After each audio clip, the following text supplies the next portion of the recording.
Поздрав за Юсуф и Джемиле и за техните близнаци Ася и Яшка от Пещера. Авела, Кая, Гили, хайде брала Юсуф, Зуралея за най-големия играч. Хайде брат ми Юсуф, Пабардан и Пещера. За вълка единак, за човека машина. Кере сабут буки кером няса, ке дуе лаче хурденге. Е Ася ке тай, е Яшкоске. Вон си ковило бе, брала Юсуф, Яша Юсуф, тут ти си тут. Будь бародумо, ке фамилия са. Всяка майка такъв шампион като Юсуф не ражда. Такъв мъж се помни и с име се изгражда. Като тръгне напред, трепери махалата. Не знае никога назад, не знае що е страх. Върви като машина и мачка всеки враг. Всяка майка Ася и Яшко не ражда.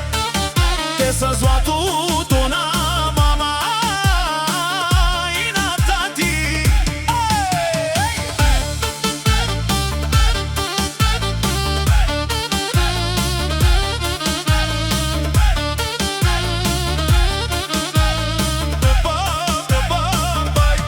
Айде бо, брал Юсуф, с ръце от желязо и сърце огромно. Животът го е правил силен, неуморно. Работи Франция ден и нощ без край. За децата си живее, това е негов рай. Всяка майка такъв шампион не ражда. Такъв мъж се помни и с име се изгражда. Юсуф е от хората, дето рядко се намират. Истинските братя за него душата си дават.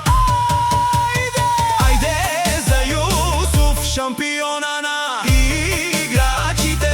Музиката да гърми до сутринта. За човека на мечтите. Яшко, непобедимия Юсуф, големия брат. Където мине той всички свеждат поглед пак. Силна фамилия стои зад гърба му. Затова е корав и не пада духът му.